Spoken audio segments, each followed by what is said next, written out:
All right, let's get started. Happy Monday, everyone. Here is the schedule. I haven't put the homework help times up because I can never remember them, and Corey might be shifting around, so we'll try to email. I think they'll basically be their usual times. We'll email that out to you today or tomorrow morning. As usual, if those times don't work, let one of us know. I think so far, between the four of us, we've been able to meet most schedules. All right, so slightly larger scale to the schedule than usual because I want to point out something that's coming up. So this is week 4, and homework 4 will be due. This is week 5, homework 5 will be due. Week 6, I'd like to propose the following. So the class will meet on Monday as usual, and then after that, I'll send out the midterm. And so the midterm, just as a reminder, is open notes and untimed. It's basically just like the homework problems, and I'll send out, in the next couple of days, I'll post an old midterm so you can look at what they look like. You'll notice they're very similar to the homework problems. So it's basically a bunch of homework problems that you do on your own with your books, your notes, and your graded homework assignments. But you can't get help from me or the TAs or work in groups. It's not designed to be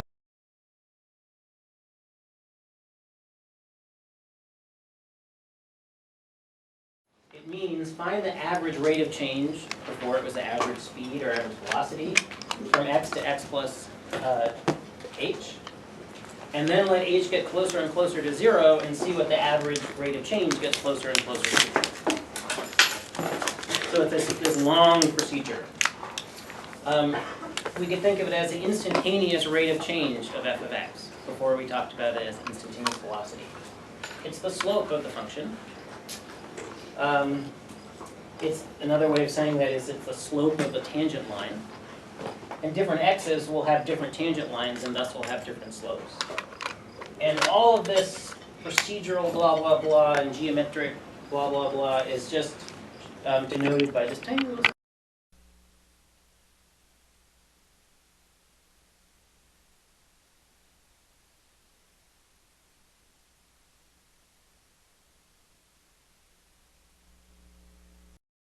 So like we did at the end of class before, I'll have 3 functions, and your task is to sketch the derivative. And then we'll go over those on the board, and then we'll do some new stuff with algebra. All right, let's talk through these. It looks like most folks had gotten through or were just kind of getting to this one. So let's see. So here's I was trying to draw this sort of as the peak of this function. And then, so the function isn't changing here, and then the function is decreasing. A decreasing function means a negative derivative. So this is going to look something like this. And then in this region, the function is increasing. And if the function is increasing, the derivative is positive. So it's increasing slowly. It's increasing fast. It's increasing slow again. And then it's decreasing. Let's probably draw it like that. So where the function is increasing, the derivative is positive. When the function is decreasing, the derivative is negative. And I'm basically just going to repeat that phrase again and again and again for the next 5 minutes, but while pointing at different things. All right. So let's try this one. Here the function starts off, it's decreasing a lot, and then it's decreasing left. Decreasing function means the derivative is negative. Decreasing less means it's becoming less negative. Then it's going to here. In this region, the function is increasing slowly, then very quickly, then slowly again. So this might look sort of something like that. In this region, the function is decreasing. Decreasing slowly, then quickly, then slowly. Slow decrease, quick decrease, slow decrease. Negative derivative,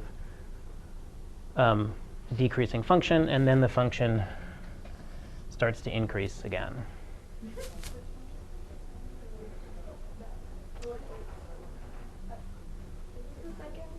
Ours stopped earlier than the one on there. Oh, all right, you got an extra wiggle for this one. A bonus bit of calculus. Sorry about that. So you could just like ignore this if you don't want to look at that. And then it matches what's on your sheet. Sorry. I was wondering why people were like sort of starting to murmur when I was doing this. I was like, what? This is fine. I was like, oh, OK. OK, so then this one. In this region, the function is increasing. So we're going to have a positive derivative. It's increasing at a constant rate. So the derivative would be constant. The slope is constant. So this is going to look maybe something like this. And then it starts increasing less. So it's going to go like that. There is a little region of decrease here, slowly first, then a bit more quickly, nothing too dramatic. Then it levels off. Then we go from 0 increase. It's increasing quite quickly for a while, and then it decreases again.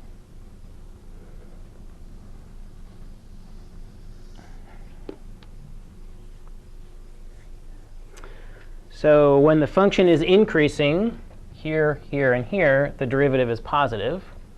And when the function is decreasing, the derivative is negative. You could maybe also tell a story in the other direction. You're going at a constant speed. You slow down. You go backwards for a little bit. You run really fast forwards. You slow down. You go backwards for a little bit. And then you go back to your constant speed.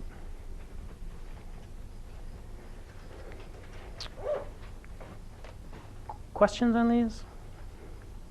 My impression is that this went OK? OK, awesome. Good. So there'll be a bunch of practice problems doing these sorts of sketches for homework as well.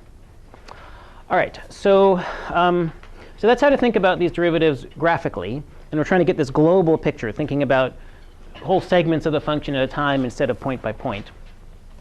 And so now let's think about how we can get derivatives using a little bit of algebra. So I'm going to do a few examples. So we're going to work kind of directly with this expression.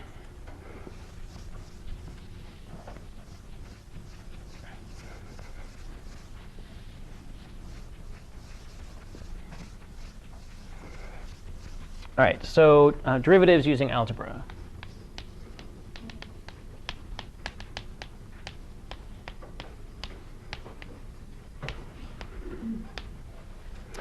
So I'll do two examples, a really simple one and then a simple one, and then you'll do a slightly less simple example for practice. So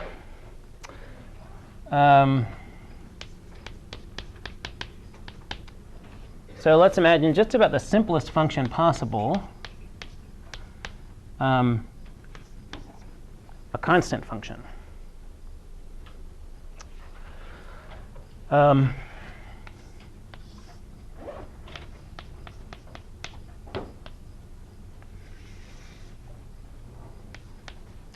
So there's a picture of this simple function.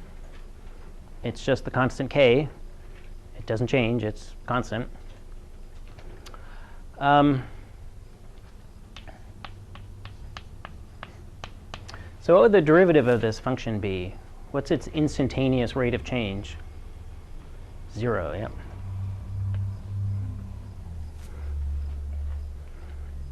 This is asking, how does f change with x? And the answer is it doesn't. What's the slope of this line? 0.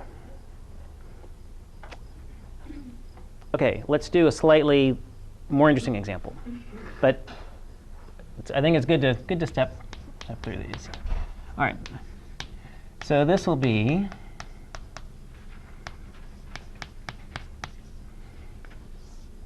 slope of a line. There's f, x, b. OK, so what would the derivative of a line be? It's going to be a constant. It's going to be the slope. Remember, the derivative is asking for the instantaneous slope, the slope at a point. And here it's like, well, the slope is actually the same at all points. It's m. That's the whole point of a line, constant slope. So the slope better be the slope. OK, so all right. So we know that this better be the case. But what I want to do is show how you could also get this from this expression. So, or let's say, using the definition.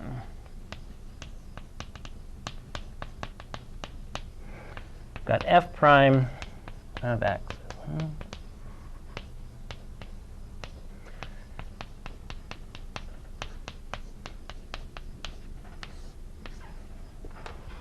So I just wrote, again, the definition that's on the board to the left.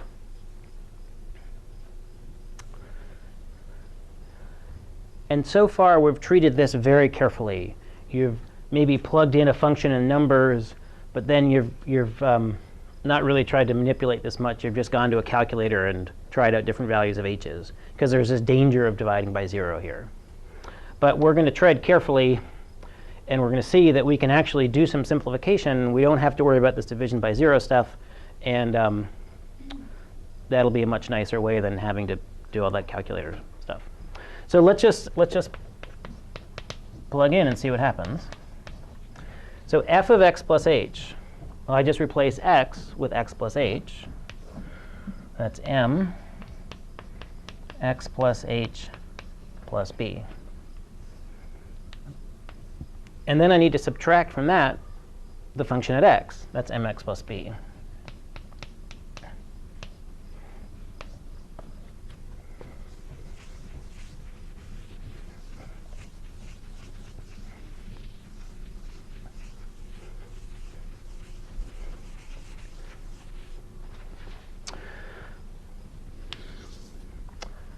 All right, so I'm going to distribute this m, and then we'll see that a whole bunch of nice things will happen. So I've got kind of one more line where this expression is going to get bigger, then it's going to get smaller in a hurry. M h goes to 0. M times x, m times h. mx plus mh minus b. No, plus b minus mx plus b.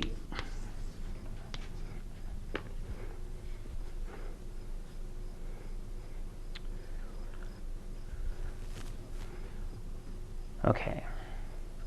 So what are some good things that happen up top here? We've got a minus mx and a plus mx. They're gone. Got a plus b and a minus b. Remember to distribute that minus.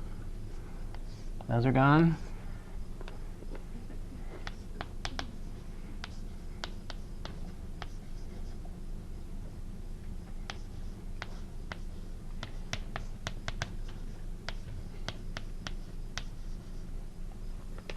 So mh over h. So we can cancel the h's. We're happy when that happens, because then this dangerous possible division by 0 is no longer an issue. And now, as h gets closer and closer to 0, what does m get closer and closer to? It's itself. I mean, m is a constant. M doesn't depend on h at all. So m does, so m is just hanging out b and m, and it doesn't really care if you make h 0 or close to 0. It's just going to be m. So this is m, which we knew it had to be because the slope of a line is the slope. So all right, so this is not like a, if you had this and somebody said, what's a derivative? You could just say m. But this is to try to illustrate what all this, all these equations do. OK. So what we'll do next is a slightly more complicated example. So yep. So we're going to continue doing these sorts of gymnastics and seeing what happens with h with a slightly more complicated function, and that will lead us eventually towards a pleasing result. All right, let me say a few things about this, and then I'll be quiet again, and you can go back to working through these. So I'm doing this just like I did the problem over there that I cleverly erased moments ago. So we're appealing directly to the definition of the derivative. It's just this funny limit. It's the limit, the change in f over change in x as that change gets really small.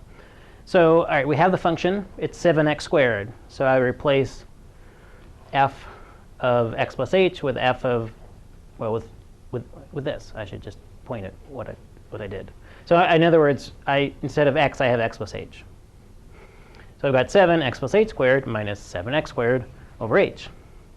So then we've got to deal with this thing. And I did that over here in this little thought bubble or something, because I just thought it'd be better to not have all these 7s around when I did that.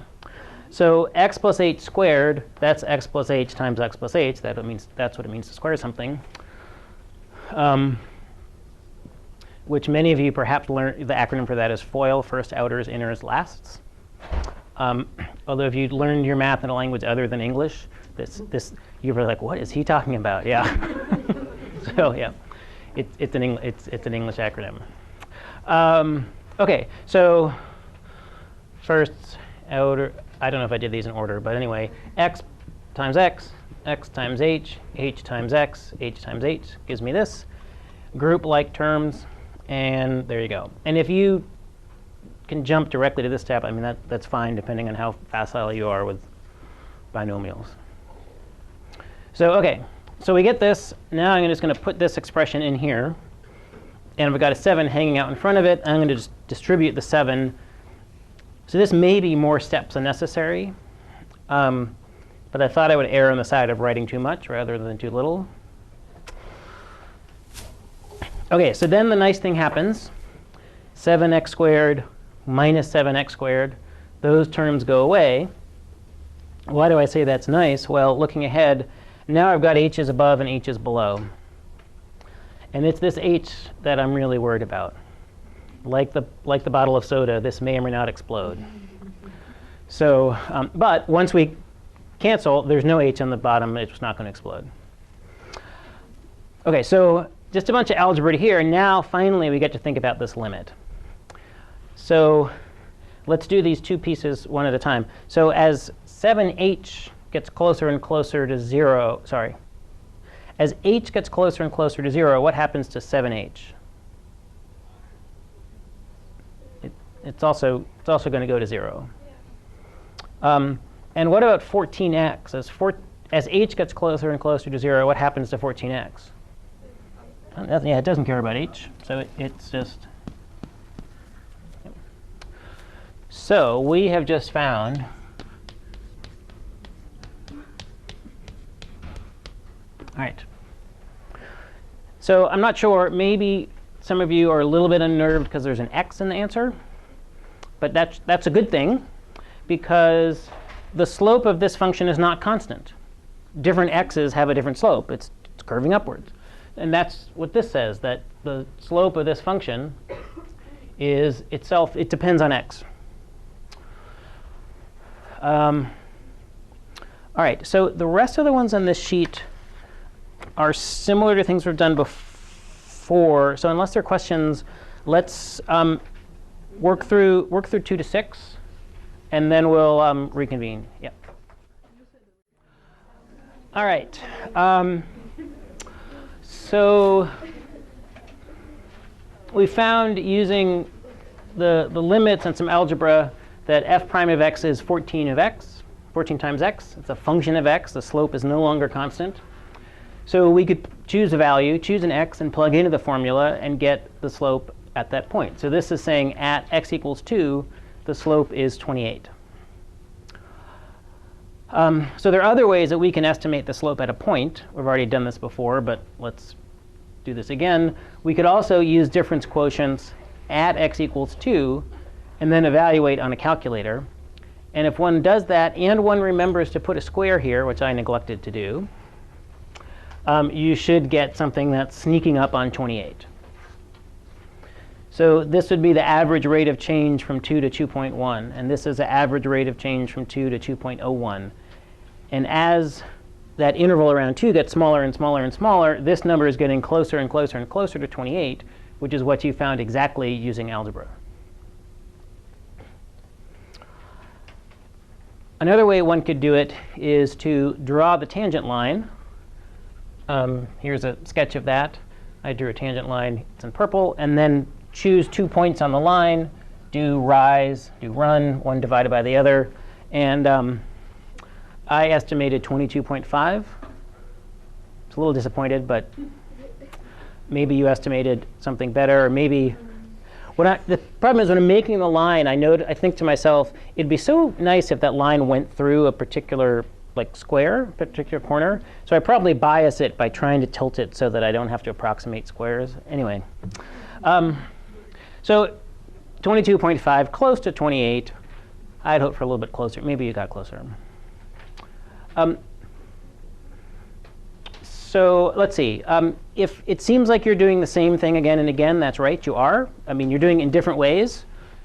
Here's with graphical version, here's with numbers, and here's the result of doing a bunch of algebra. But the main point is it's different ways of doing the same thing.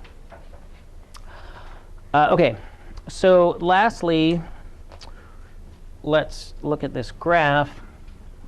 So here's the function 7x squared again. The average rate of change from 2 to 2.5, is that going to be greater than or less than the rate of change at 2? Greater than, yep. And we can see that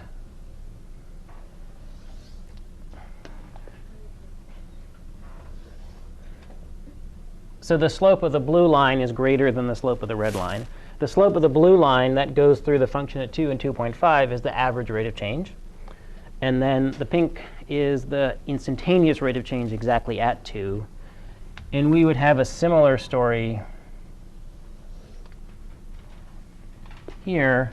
The purple line, the slope of it is the average rate of change between 1.5 and 2. And it is smaller than the instantaneous rate of change at exactly 2, which is the slope of the pink line.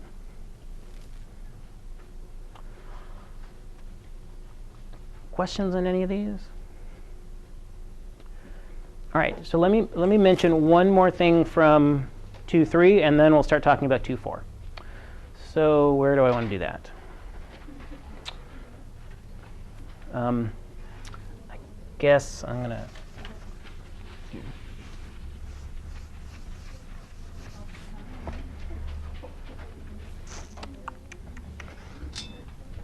all right.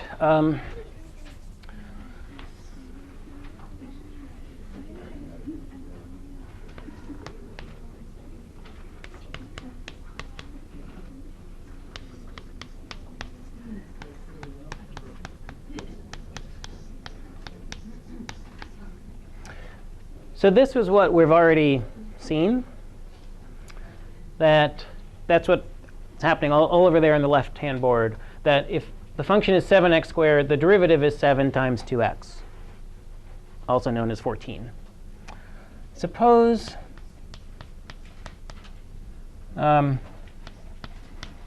we had this. So let's think about these two functions.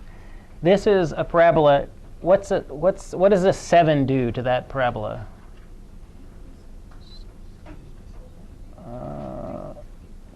If the 7 is outside of the x squared, so everybody's doing this. I want people to do this. It stretches by 7. So what used to be a certain height is now 7 times as tall. If I took Cadillac Mountain and through some amazing feat of geology made every point 7 times taller, how much steeper would Cadillac Mountain be? Be 7 times steeper. So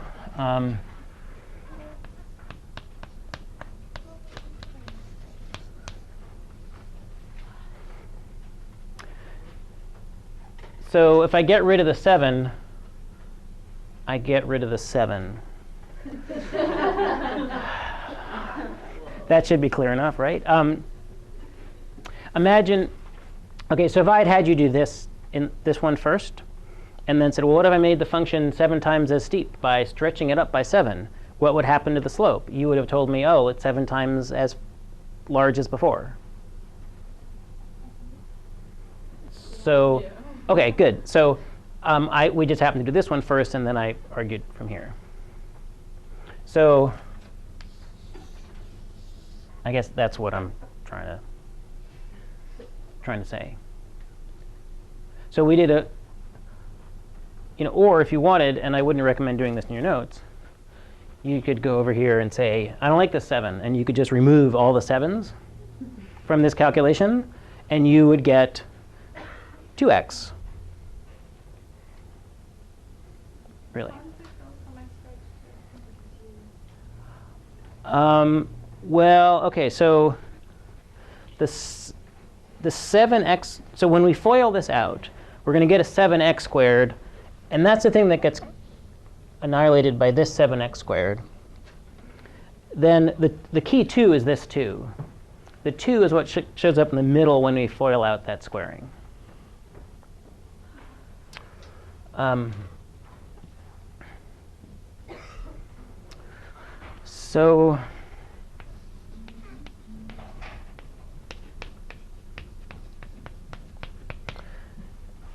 So general result is, suppose we have some power function x to the n, and we want to know its derivative.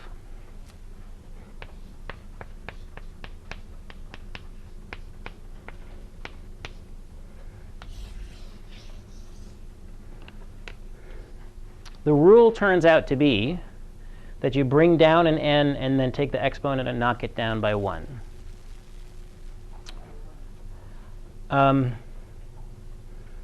And so we've seen that for a constant function, a line, a parabola, and in the video I did it for x cubed.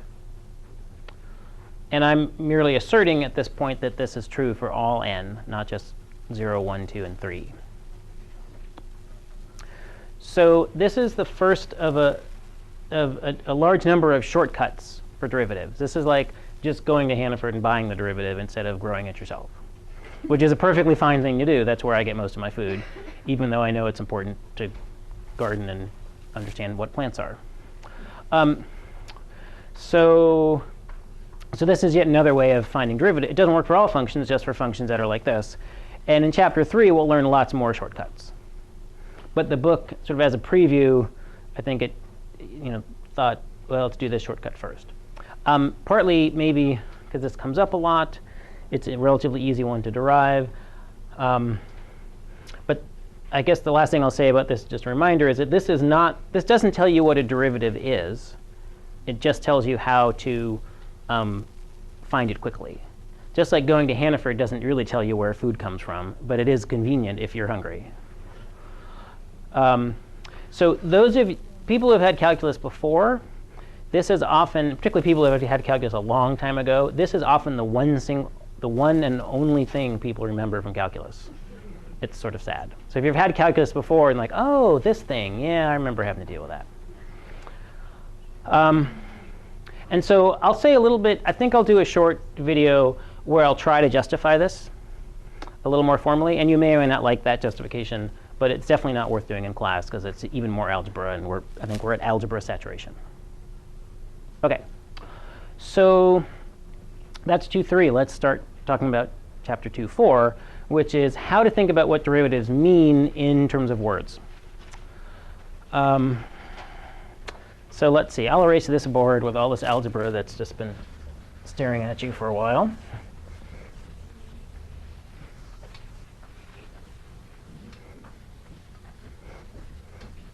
All right.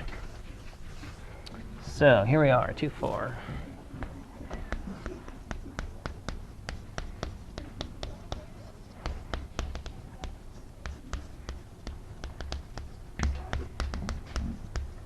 OK, so interpreting derivatives. So far, we've really only talked about how derivatives tell you how fast a cat is going. And granted, that's incredibly useful, but they have a lot of other uses as well. So the first thing I want to do is introduce a little bit of notation that can be helpful, that's practical, it's used a lot, and can be helpful for doing interpretations. And then just give you a bunch of problems to start puzzling through, and we'll talk about them as needed. So interpreting derivatives.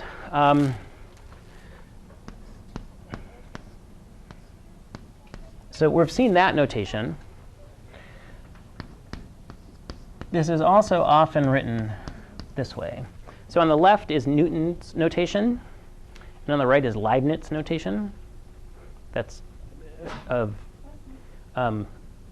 just an historical note. The book mentions that as well. So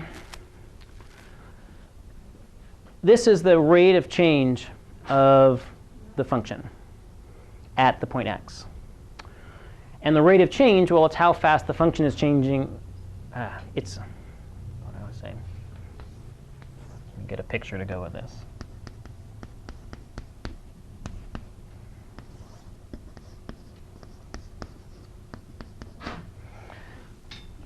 So this notation, you can sort of think of it, it looks like a slope. It's a little bit of y divided by a little bit of x. Rise over run. Change in y over change in x. This notation is good because it reminds you that this is a function of x. Right, like 14x. It's not always constant. That's the whole point of calculus. You can have non-constant slopes. This notation is good because it tells you what the units are on the derivative. So that would be the units of y divided by the units of x. So if we were plotting the amount of water in your Nalgene bottle as a function of time, and this might be milliliters, and this might be seconds, the slope would be milliliters per second, and that would be a flow rate, how much water is flowing into or out of your Nalgene bottle. So when interpreting derivatives, often thinking in this notation can be helpful. And we'll see if you believe me, and we'll try these next sort of things. So I'm not sure we'll get through all of these. That's OK. But I think we'll at least get through the first two. So yeah, let's do it. All right. By my phone, it looks like we have about exactly 10 minutes left. So let me go through these. And we'll save problem 4 for next time, because it's confusing. But I think we can get through 1, 2, and 3. So the bathtub. So v prime, the units are dv over dt. So that's v over t gallons per second. I didn't write down the question. So v prime tells you if the tub is filling up or draining. If it's negative, it's draining. You're losing water in the tub. Here's a possible v versus time graph. Fills up, it's constant for a while, then it drains. It's filling up more, presumably at a constant rate. You turn the tap on, adjust the hot water, and then then you just leave it. It's flowing in at a constant rate. So this is going to be more or less constant. Then it drops down to 0. Then it's a negative constant. Again, note that when the function is decreasing, the derivative is negative. When the function is constant, the derivative is 0. When the function is increasing, the derivative is positive. It's been 20 minutes since I said that, so thought it'd be good to go over that again. OK, so that's the bathtub. Seemed like the bathtub was uncontroversial. Let's go on to sunflowers. See if we get any controversy there. So S of t, that's the height of the sunflower after t days. Yep. Yep. Why does it go back to 0? Well, because once it's Okay. Yep. Yep. Yep. OK, so S of 20 is the height after 20 days. S inverse of 30 is the number of days it takes to get to a height of 30 after germination. On the homework that I just graded seemingly all weekend long, lots of people had statements that were like almost right for this, but were sort of had a couple sentences or just sort of one sentence could do. If S of 12 is 7.8, that means after 12 days it's 7.8 centimeters. Units for S prime, right, that's ds dt, so that's centimeters per day. What do we got for E? So that would say after 12 days, or on the 12th day, it's growing at a rate of 1.5 centimeters per second. Yes. So after 12 days, or on the 12th day, it's growing at 1.5 centimeters per second. Isn't it from day 0 to day 12, or is it after day 12? It's at that particular instant in time. Days, not seconds. Did I say seconds? Yes. I meant days. Okay. But the point is an important one. So it's the derivative is the rate of change at that particular moment in time.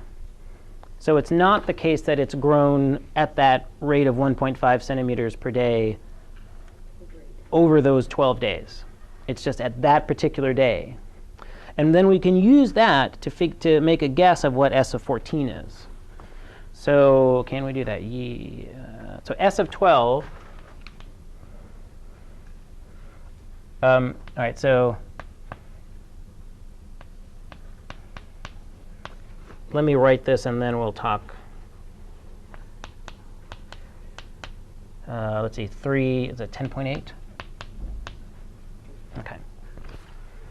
So I know that on day 12, it's 7.8 tall. I also know that on day 12, it's growing at 1.5 per day. So over that 2-day time interval, it's going to increase by 3, 2 times 1.5 to 10.8. This is an approximation because this growth rate is presumably changing all the time. Or it might, we don't know, but it might be changing all the time. There's no guarantee that just because it was growing at 1.5 centimeters per day today, it will be growing at 1.5 centimeters per day tomorrow. But if we assume that we can extrapolate from that rate, then we would get this for 2 days from now, or from day 12.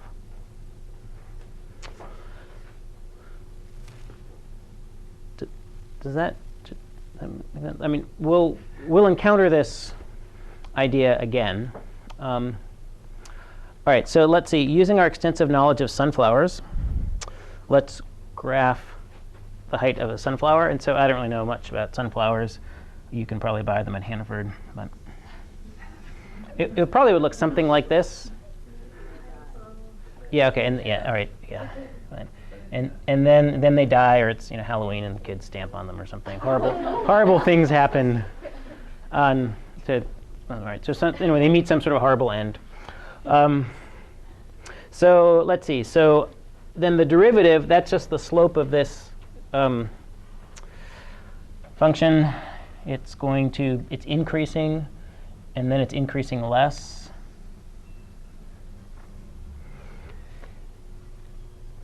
Oh, sorry, I was right on the edge of a sneeze. And then I thought, I wonder what that's going to sound like in the microphone. And then then the sneeze dissipated. So that's probably a good thing. And then when it dies very suddenly, or it falls over eventually. Actually, my sunflowers have already, some of them have already keeled over. So this has happened. So again, note, when the function is increasing, the derivative is positive. When the function is decreasing, the derivative is negative. When the function is constant, the derivative is 0. So let me see.